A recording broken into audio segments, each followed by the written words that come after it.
You are joining us on day 3 of Phoenix Startup Week 2021. Welcome back. We have a lively panel set up for you that I'm going to kick off here in a moment. This is categorized under our founder F-Ups panel, which is leaders in the space that are authentic and vulnerable and want to get down to brass tacks and help you learn through their experiences. This panel is going to be led by our own Vincent Orleck. Hi, Vincent. Hey, good afternoon. Good to see you. I would be remiss on a marketing panel not to plug social, right? So if you're hearing anything on this during this talk that you like, please hashtag PHX Startup Week, hashtag YesPHX, and I'll come back when we have about 10 minutes left with all the Q&A. Have a great time. Thank you, Kate. Hi, Jamie and Alexi, and I know we're waiting for Evan too, but thanks to everyone for joining us today for the panel here at Phoenix Startup Week on progressive marketing. I'm your moderator, Vincent Orleck, as Kate mentioned. I'm a member of the volunteer organizing team here for the event, and I'm president of the social media club here in Phoenix. I run social media for the ASU Knowledge Enterprise ecosystem, and I'm a huge supporter of our local community and really Arizona as a whole. Enough about me. Joining us today, we have an esteemed panel. First up, Jami Hartmann. Jami is the director of marketing at Trainual.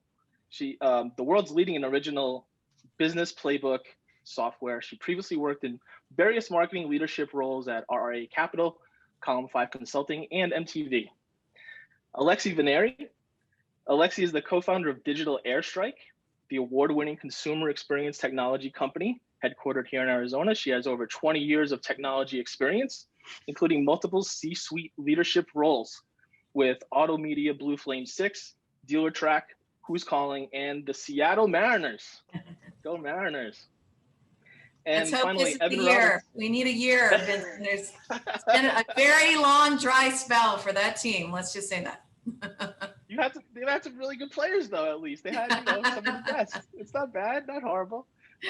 And finally, Evan Roberts. Evan is the digital marketing specialist at Storyteller's brand studio, producers of the Storytellers Project, which is a nationwide series of live curated events from the USA Today network. His marketing career has most recently included Marcom's roles at the Musical Instrument Museum, locally here, amazing place, Carrington College, and the Phoenix Art Museum. So welcome, panelists. Thanks for spending time with us today. Absolutely, thank you. Okay, that's all I'm gonna read, that part. I just wanna make sure I got everybody's intros good.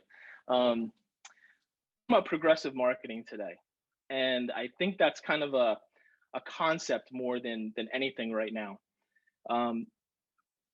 Each of you, if you could kind of each go through and can we define progressive marketing or how would you define what makes up progressive marketing? We'll start with Jami. Thanks, Vincent, and welcome everyone. So I think this is an interesting question, and I don't want to take a lawyerly approach to the answer, but I think a lot of it depends. So for example, what's really, really progressive in the SaaS space is not necessarily progressive in like the commercial real estate finance space. So like in, finance, they are like worlds behind SaaS and they're just discovering podcasts right now. So I would really say that progressive marketing is anything that isn't widely accepted as standard practice within your industry or within your niche. I like it. I like that. Evan, what do you think? So I would say I'm still like fairly junior in my career as far as like titles go. And so, my perspective is a pretty tactical perspective. I think for startups, if you're talking about like founders and, CEOs, like people who are in the early stage of their entrepreneurship journey, I think progressive marketing is largely just that, right? Like you build a foundation and you progress upon it. And that means like making sure that the things that you are doing to market your products, to get in front of your consumers are, things that you can do well, easily, and rather quickly, because you have like such a short and tight window from like when you have maybe like your original concept and idea to when you're trying to go to market. And so, yeah, for me, like progressive marketing is really just like, what are the things that you can do to stand out, using, the tools that are available within like your own constraints, right? So like, if you don't have any seed funding, then like everything you need to do needs to be free, right? So what are the cool things you can do now that fit that? If you do have funding, then like what are the cool things that you can use that support to do? So that's kind of what it is for me. That's cost effective definitely can be an important piece. Alexi, thoughts? Hi, everybody. Hi, panelists. I agree with everything that Jami and Evan said, but I think when I think of it kind of in a broad way, maybe the old school term was more guerrilla marketing. That's one piece of it. Thinking out of the box, I agree with Jami, like what is different and new for your vertical, your sector. But the other kind of more, I guess, horizontal definition I would say is I really think today engaging consumers is progressive. And really any business, any stage, any vertical should be doing that. Because really with the power of social media and the power of, just the fact that people want something different, and it's not old school marketing. It's not put up an ad, put up a billboard, run a radio spot. That is ridiculous in today's world, right? So how do you really engage, whether you're just pure startup, you've got 4 customers or you have 4,000? How do you get them engaged in telling your message? Because it can go viral. And it's not just limited through leaving like online reviews or, there's definitely a lot of unique ways we've learned over a year of helping businesses with reviews, but get them a part of your brand, your culture, and what you're doing. We've really found even, our business is now 11 years in, we are still trying new things. Certainly the pandemic really inspired us to think out of the box and just do something different. And there are so many ways, whether we are talking about, virtual events or podcasts or leveraging social media. Don't be afraid to try those things, whether you're small or you've been around for a while, like Digital Airstrike. It really can work, but always measure everything you're working. That's also the beauty of today. With all the digital formats, you can get so much data. Where before, I feel like I'm the oldest person on the panel. It was hard to know what was working, right? And now I just love it because we can really measure so many things. So whatever you're going to try, get those consumers involved. Let them tell your story. Let those clients tell your story about why your product, what you do is amazing, and then just leverage the heck out of it. Love all that. Yeah, I mean, and measuring, setting goals, so you have something to measure and knowing what to measure. I mean, that's all super important, probably at any level, right? I mean, at any point, it's a good idea to set goals, and we all talk about SMART goals, the acronym SMART. So maybe we can get into those a little bit later. Would you all agree that it's less, back in the day it was more talking at people, talking at the customer, where, to your points, it is more engaging with them and having a conversation with them. That seems to be what works. Although, a lot of companies, there are still so many companies out there that don't get it. They don't do that necessarily. Do you guys have any ideas? Oh, go ahead.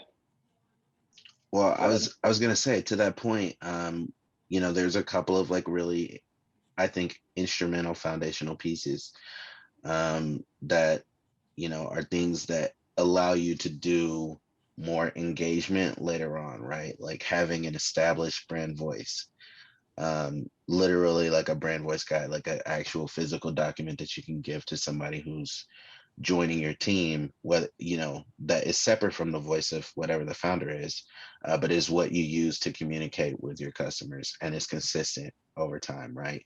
That's like a foundational piece. Having like your Google like My Business page set up is a foundational piece. And so I think there's things like that like people might take for granted, and especially because there is so much more new things now. Like, you definitely want to be able to get to those things, but the core of, you know, your marketing comes from really like solid codified language that defines like how you are and who you are like out in the marketplace. So I think it's because those things are exciting, like really, really exciting. And the foundational things are not as exciting, but I think they're really important. Yeah. Would anyone else like to add to that? No pressure.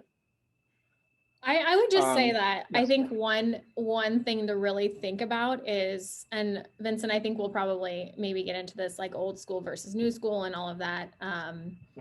But a lot of things, it's like fashion, everything comes back around. And, you know, when I was thinking through like what's an old school marketing tactic, they all are like things that Trainual has done in the last 6 to 8 months, every single one of them.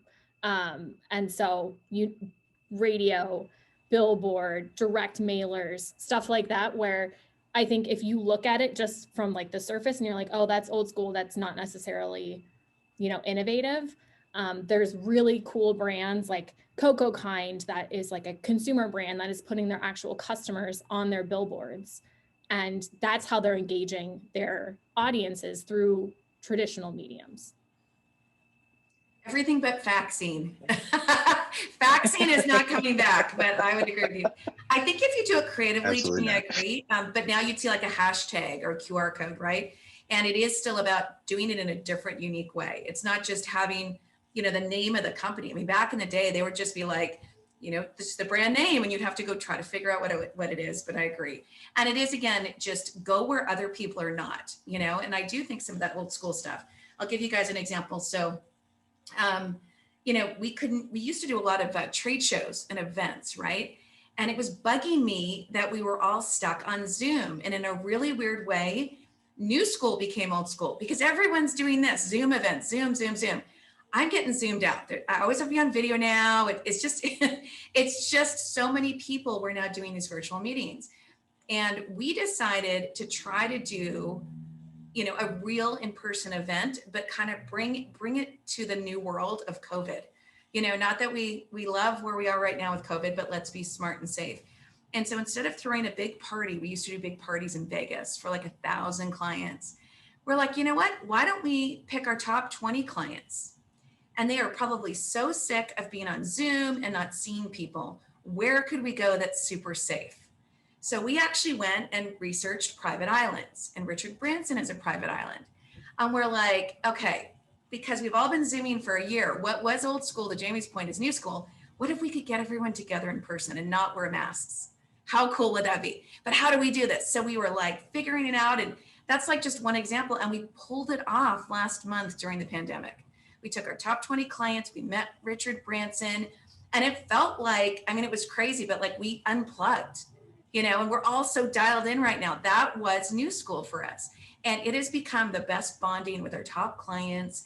And they're still, you know, on social media, sharing photos with Richard Branson and, you know, tagging Digital Airstrike in, you know, their stories. And I just today saw one of our clients wants to paint a mural on their wall of their backyard, of the view from Richard Branson's island. So, I mean, some of those things, like you can get creative even during a pandemic. And I agree, just get creative, think of new ways, but then how do you extend it? So we did like virtual meetups, or we're still now back to Zoom, and we're doing Zoom every week with Richard Branson's Yogi. So it's just kind of being, I think, also more integrated. I think old school marketing used to be, you do the one thing, it's done. You send a mailer, it's done. Now you just integrate it all. You know, maybe you have to like get a mailer and there's a code and you go online and the code unlocks something online. And it's just a lot more integrated now too.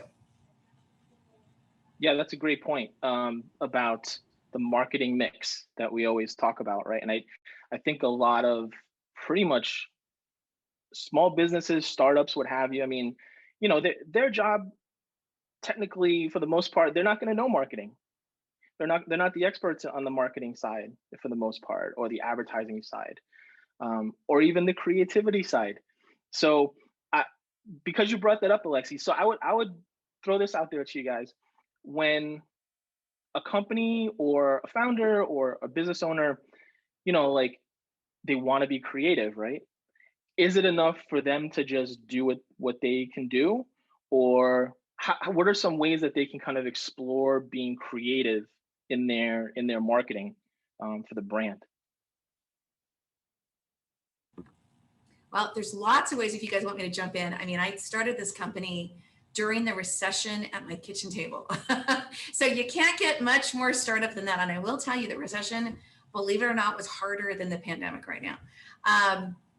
And we did strange things. Like we couldn't afford to exhibit at a trade show, but we got really grassroots again. And we went to a trade show and we just went to like a Kinko's and did like these stickers. Like, do you see the bullseye behind us? We did like these bullseye stickers. And we're like, you know what? It's just going to be the founders. It's going to be our little tiny team. And we walked around, and this is again pre-COVID, where you could like hug people. And we would just hug people at this conference or say hi and slap these stickers on their back. And they would have no idea the sticker was on their back, but talk about grassroots kind of guerrilla marketing. And you've been hit, digital airstrikes here to help you when you get hit with that bad review. And it just little things that are creative, even if there's just a couple of you, even if you don't have budget, just try to think out of the box and really go to where your target audience is. In that case, it was physical, it was a trade show, but think about online. Most startups are filling a need. There's a problem. They want to solve that problem. Those are the best startups, right? So who are you fixing that problem for? What is the solution you're creating? And go find those people, join those meetups, join the chat groups, just like this, get speaking engagements, send out some press releases, right? There's a lot of ways you can get the word out that doesn't have to cost a lot of money. But I think really understanding the problem you're solving as a founder is where you have to start. And then get that message across very, very effectively and concisely when you are, you've got limited time or limited budget to try to reach those people. Yeah, definitely. And there's a lot of tools that they can use to do that. Jami, Trainual is on TikTok. We've talked about it. The videos you guys do are really, really creative and fun. Talk a little bit about how that came to be and what the decision-making process was behind, hey, we should be on TikTok. Yeah, so I think this goes back to, most entrepreneurs and founders, they will be the marketing person for a while. So I think that, they don't have the luxury of being able to hire that out until they get to a certain size or it makes, certain sense. And so I think we actually have an ad where Chris, our founder, is taking off a bunch of hats and they have different roles and, how uncomfortable that is to take them off. And it goes through the whole, it's like a, 30-second video, but it got such a good response. And I think it really hits home that, these founders are put in a position where they're not necessarily comfortable. And so how do you effectively market if that's not your specialty?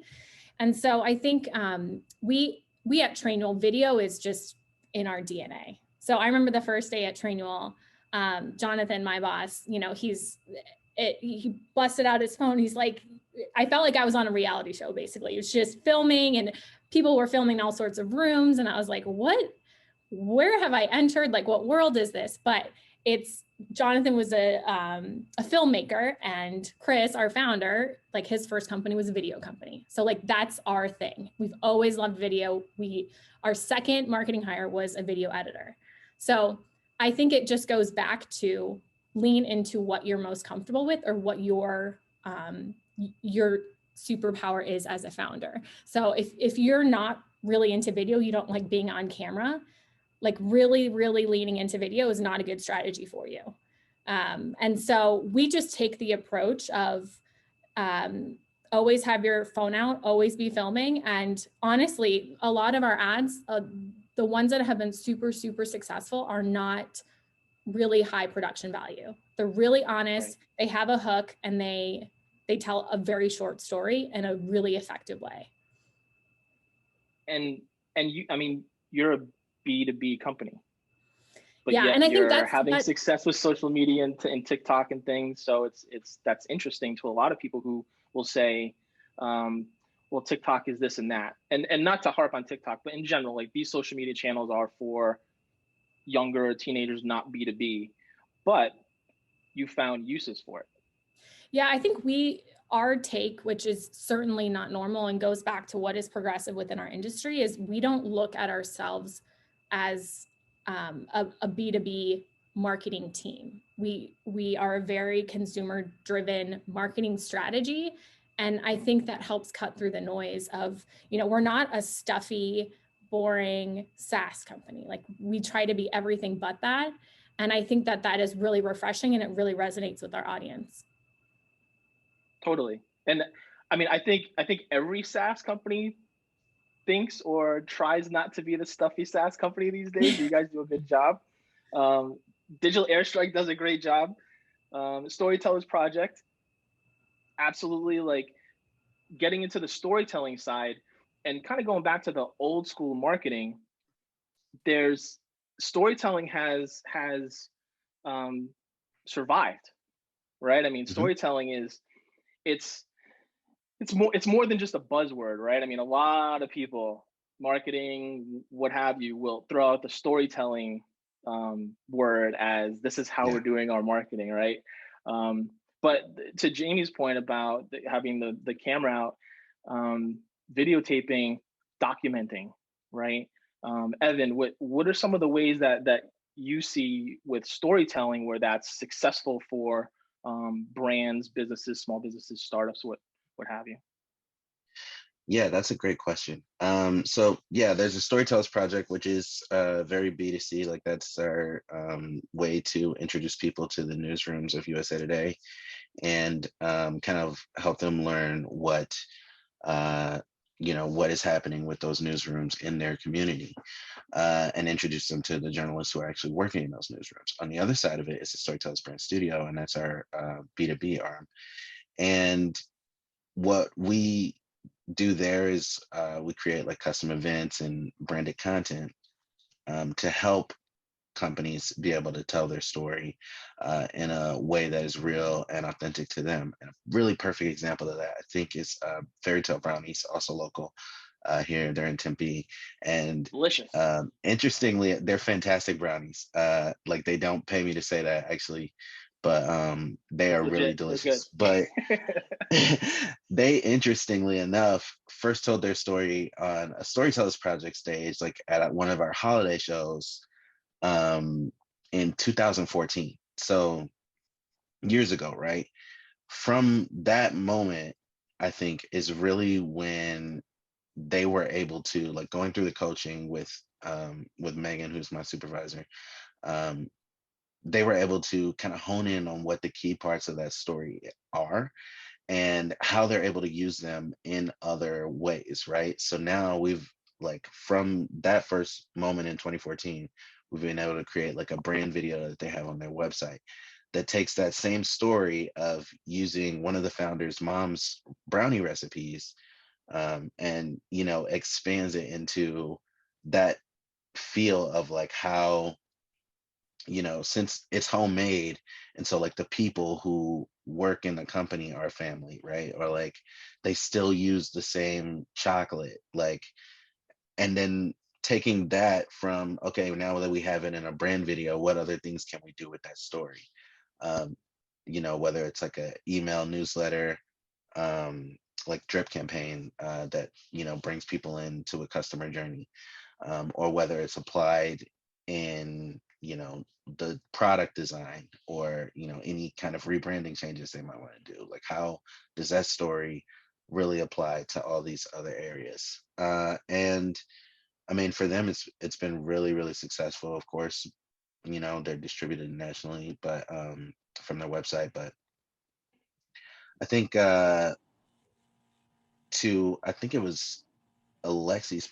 You mentioned having like the stickers, right, in your first or in one of your early it was like a month in. We're like, we yeah, can't like conference or whatever. this conference. We're just gonna go and just like sticker people.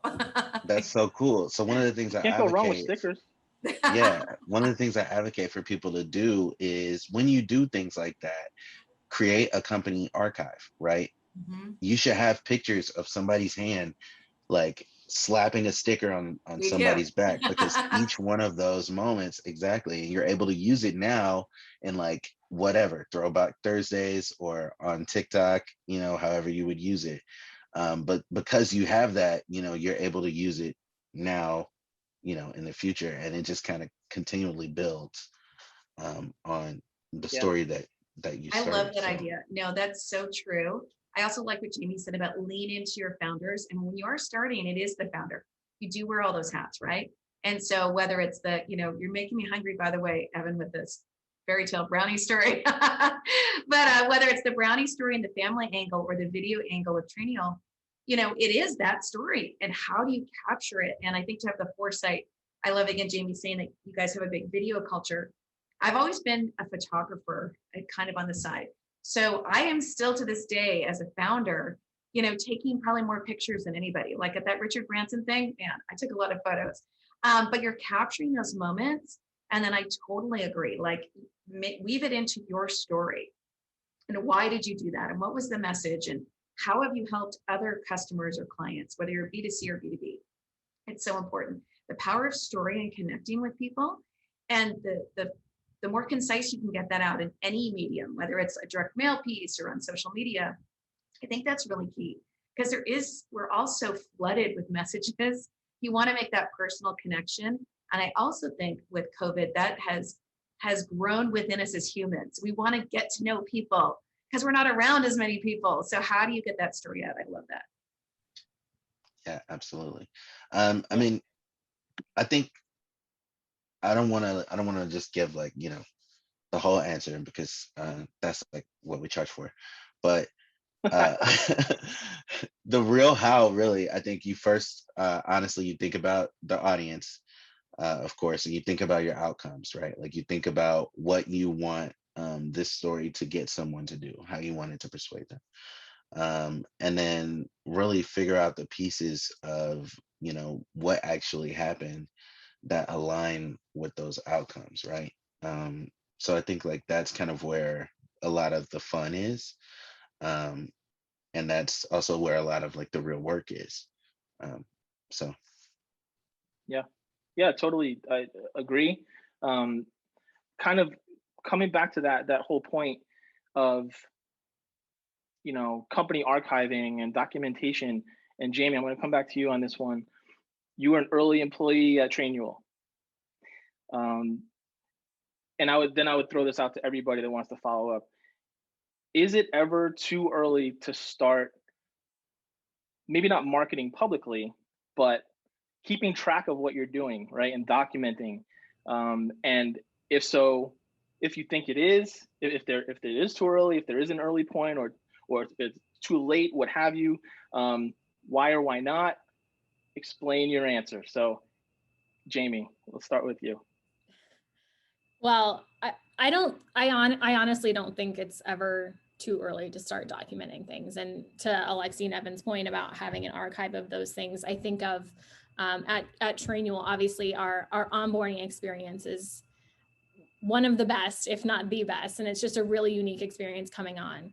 And so what part of the process is obviously going through our own software and like going through our own content. And one of the pieces is Chris, our founder's story. And there's pictures from him as a kid in his first office. And it's the whole story of how it happened and how we got to where we are now. And it's like this deep connection. And I feel like I understand where he was. And it just makes your whole team a lot more empathetic, understanding, connected to the mission of what you're trying to do as a founder and entrepreneur.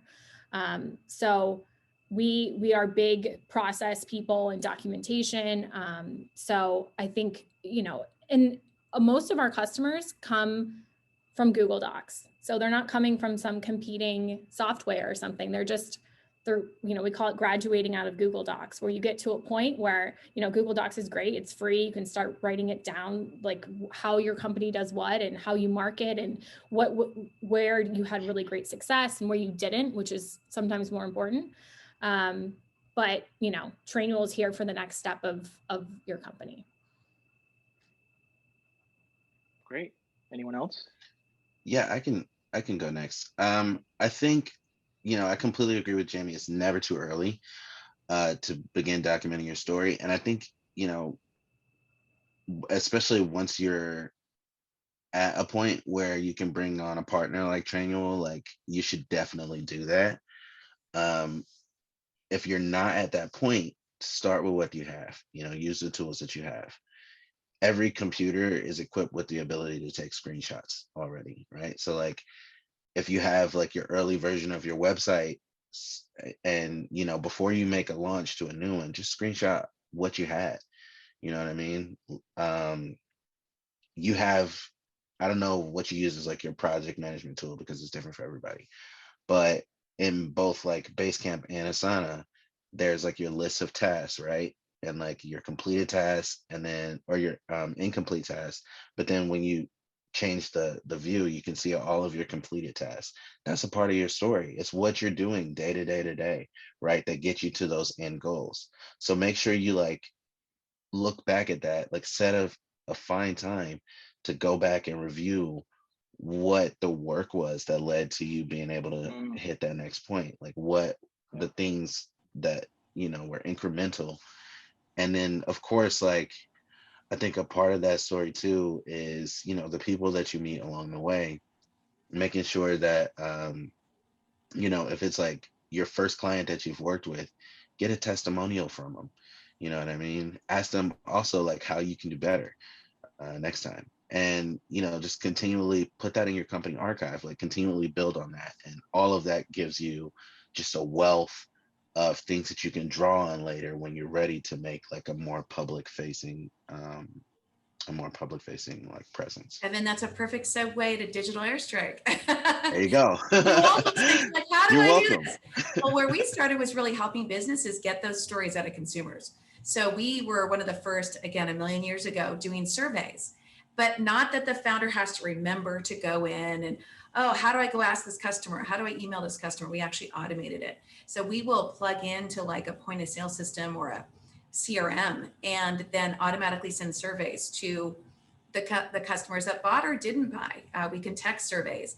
And part of it is always opting in where we want to hear what they liked, what they didn't like. I agree, things that don't go wrong, you need to learn from, but then also put the power back in the hand of your customer. Do you want to share this publicly? How do you make it easy for them to click a button and go, yeah, let me share this on Google, or let me spread the word. So a lot of it is really understanding your clients and not just their own business story, for us anyway, but really, how did they use your product or service?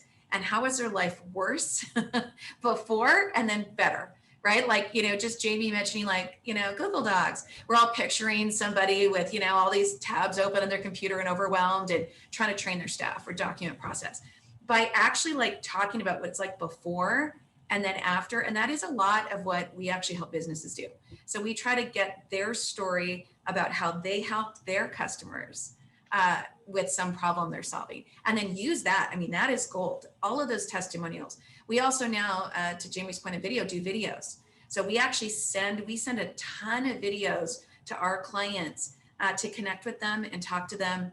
And then we let them do video responses back to us, but we can also do video surveys. So like the founder can send a video to all of the people that worked with them and, that sold or, bought a product from them. And then that customer can hit reply by video. And then so you've got a video testimonial as long as you get opt-in. But the more you can leverage technology and other companies to help you do this, because I again, keep going back to that visual of all the hats. You're in startup world, you are wearing so many hats. And can you selectively find, cost-effective partners, software, or ways to automate some things? Because, hopefully as your business grows as a startup, you're going to have just more to do. So find those key partners, whether it's Trainual for training or, we're going to work with Evan to figure out how we get press and do events and let the journalists know your story, or digital airstrike around surveying and actually doing the social media for you. That's what we do for businesses, because oftentimes it just becomes so much for them. How do we get their message across, to other audiences? So I agree. Yeah, great points and suggestions, and across the board. What do you all think of when a startup or a small business they're just starting out, right? The big question is always, where should I start? What should I start with? What channels? What medium? Where should I go? It definitely depends on audience, right? Where is your customer? Where is your audience, and all that? Is there one, two, a couple of places where Evan mentioned Google My Business, right? I mean, that's really a given, I think, for anybody, but everybody doesn't always know that. They don't know that they should I hope go. so. And yeah, well, they don't. Again, to Alexi's point, I mean, that's what DAS does. Like, that's a big thing. That is a basic, but so many companies and people just starting out, they don't know. Oh, I can go on Google My Business and create this in like 5 minutes, and just wait for this postcard to come in, type in a code, and now I have a listing that will come up when someone searches for my business, and it's legit. And that can even go for if you do not have a brick and mortar location. You don't have to have a brick and mortar location to do that. And I think that, maybe a software company, they're working out of a co-working space, they don't want to use that as an address. But something like those kind of basic things that we know are like, here's what you should do. Are there a couple of those types of things that you all find, if clients or yourselves, if it's come up or has been asked, what are some of those places like a Google My Business that you would recommend? This is a must-have. Obviously a website, but this is a must-have. These are the places where you have to be listed or found or seen. And I'll leave it open to whoever wants to jump in first. Okay, I'll start first. Not for really any reason, but I just think that you kind of have to play to your strengths. And I think this part, like, social media has been around long enough that like the nuances of what each platform are and like what they do best are pretty well known. So, definitely like do a Google search or literally reach out to Vincent and he will walk you through what they are. Not to like give you more work to do, Vincent, but I'm always he's like yes. super happy to talk to you about like, because so Alexi mentioned that she's primarily like a photographer, or like, her heart leans toward photography. That is not my heart, right? Photography, videography, like that is not my skill set. It is writing. And so for me, or like a company that I'm working with, I will tend to go for social media that involves more written forms, so I'm better, I think, on Reddit. I'm better on Twitter. I'm better in like a space. Facebook can be either or, but a lot of it is like the nuances of how you like paragraph space things and like make the text attractive in the field, right? Or in the feed.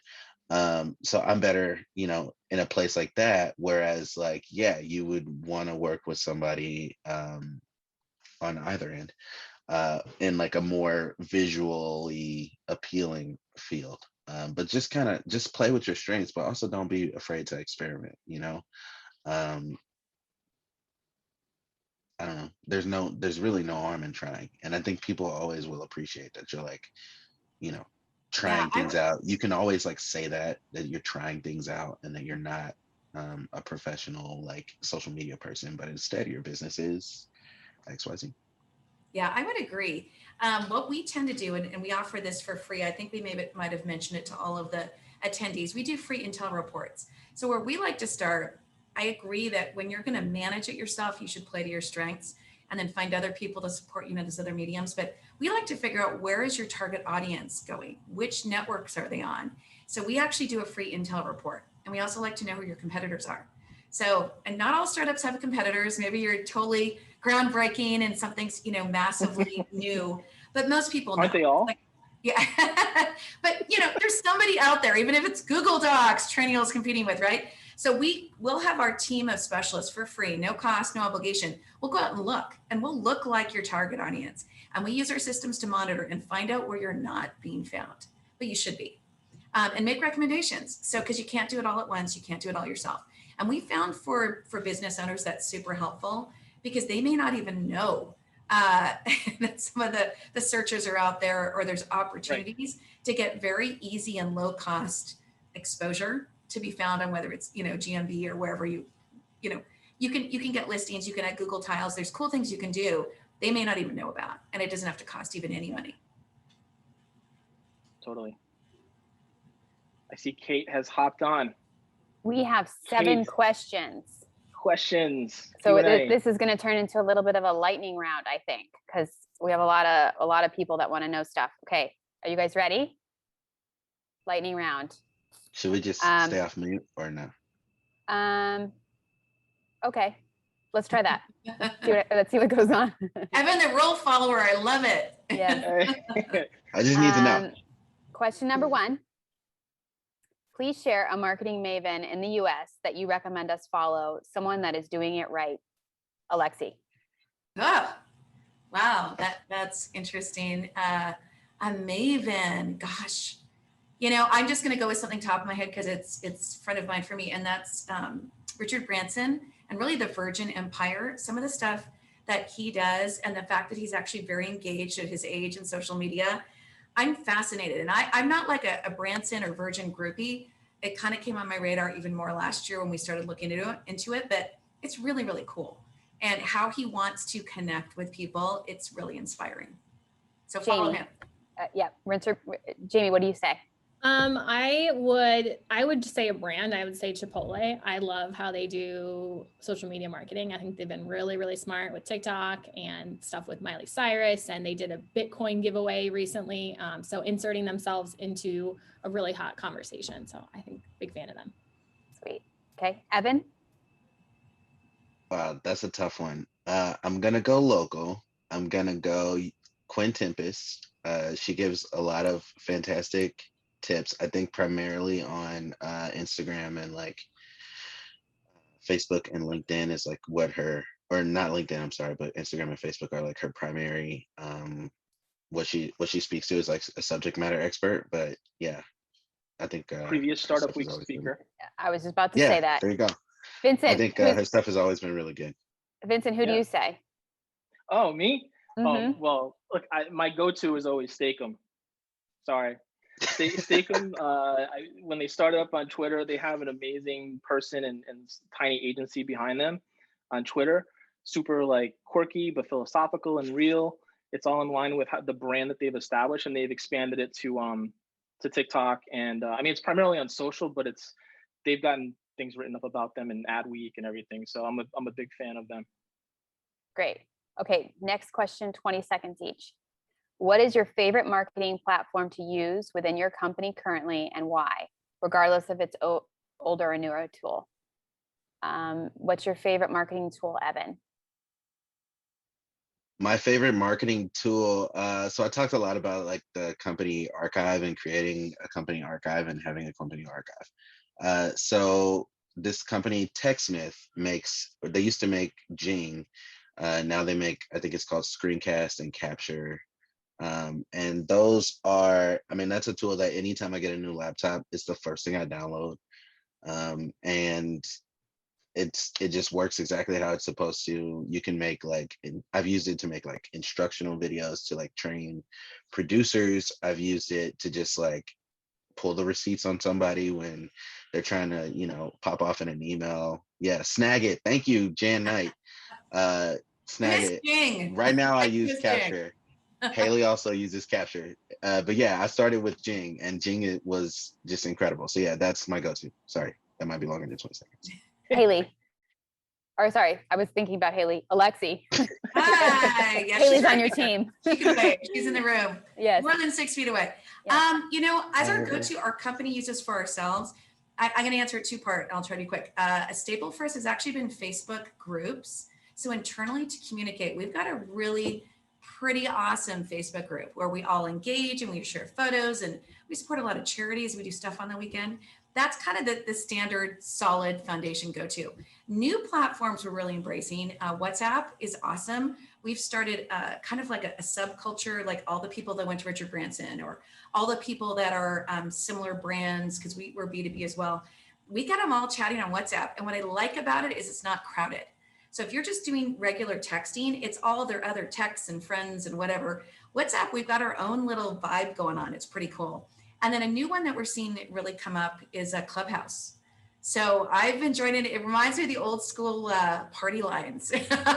Everyone's blah, blah, blah. And back, I'm dating myself in the 80s, you used to literally call a phone number in high school just to see who was on the line, and you don't talk, and it was really weird. But it's kind of like that, but they are topic specific. You can follow people. I think that's interesting. So we're kind of watching that, and we're in groups with our clients, which is cool too. So it's like a little mini focus group. You can have different topics around things going on right now. Like a topic we're finding is new car inventory is really impacted by the computer chip shortage. A lot of our clients sell vehicles. So like they're in there talking about what they're doing on that specific issue. And when you can be a partner with your clients, you know, it's gold, like you've got it. So those are a couple of platforms we're really active on right now. And what about you, Jami? I'm just going to say that the tried and true HubSpot, big HubSpot fan over here. So we use that pretty heavily. Yeah, Dan Tyler would be like, oh, baby, Oh, right? baby. Yep. Okay, and then we're going to end on this question, and then maybe you guys can hop into Huva and answer the rest. How should marketers handle current events and political issues, especially right now where we see so many companies choosing to come out with statements and campaigns about COVID, police reform, immigration policies, voting, racism, Me Too. The list goes on and on and on. We're in an interesting time. Evan, you want to go? Yeah, Let's can I end on go an easy first on this question. one? Okay. No, I think it is. I think we talked about your origin story. You know, we talked about like defining what that is. I think you have to find ways to apply your origin story to the moment, right? A perfect example is, and for full disclosure, I just like finished my first term on their board, and I'm gonna start a second one in November. But Trees Matter, local nonprofit, when last summer when the Black Lives Matter movement was like ramping up, their employees really wanted to show support for the movement, didn't understand a way that a nonprofit about building tree or increasing a tree canopy in the valley applies to that. And so like they kind of reached out to their senior leadership, and their senior leadership and I were able to like work together to put together a fantastic statement, I think, that really kind of shows where their heart is. And I mean, if you want an example, it's like ever present on their website, treesmatter.org. And I think that's like a perfect example, but really just find like from, your people, like they will tell you whether or not you need to be, and of course, like, what is your audience looking for from you too, right? Like if they're not looking for you to solve like racism. But they are looking for you to at least be able to display that you are like a company with a conscience. So I would say look to Trees Matter for at least leadership on that, but then find ways that you can do what you can do. Jami, what's your opinion?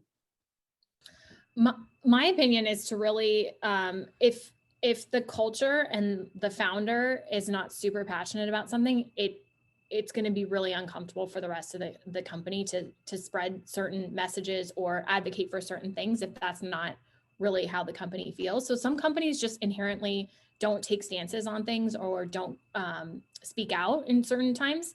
And so I would just say that it's certainly not a one size fits all, and it's super dependent on the company culture. Alexi? We actually look inward to our team, and whether your team's yourself and a couple people in a startup, or, we're larger now, and we actually get together and discuss these things. Every month we have a committee of employees. We call them DAS Ventures or DAS Cares when we do charity events. And we talk to them about that. And I think initially just getting your team involved, because there is a lot of different points of view. And then we have empathy, almost regardless of the issue. It's impacting somebody. And how do we just show that we care? And we do multiple charitable events every month. And they do tend to reflect, it feels like, some of the things that are going on. But we get our team to vote on it. We've multiple times, for example, wanted to support Black-owned businesses and ask them, how do we do that? Are we going to all go visit businesses and learn about it? And we're going to, really support them? Are we going to make donations to different charities? Just have empathy without, I would say, being judgy or preachy. We just like to support the community we're in, and we're nationwide. We're actually in multiple countries now.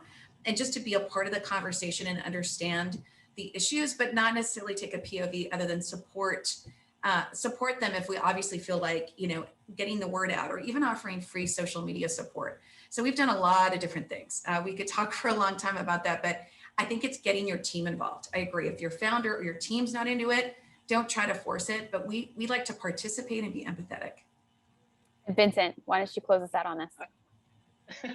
I have one thing to add to that really quick is for anyone that's a business owner, startup, founder, what have you, if you don't have to everyone's point as far as your brand, if you don't have that established internally, it's going to be hard to just say something and make it so. And also if you're saying something publicly as a company, you better take an inward look and make sure that you are in line with what you're saying to go along with whatever's happening in the world, in society, because if you're not, you're going to come off as hypocritical and people are going to call you on it. So there's a lot of inward looking. So there's a lot to it. That's a loaded question. That's like a whole session on itself. I mean, that's why I know. like, we're driving a lot of value here at Startup Week, right? So, Alexi, Evan, Vincent, Jami, thank you so much for your time and your expertise. And be well. Take care. Thanks, everybody. Thank you so much. All right, bye-bye. Thank you all.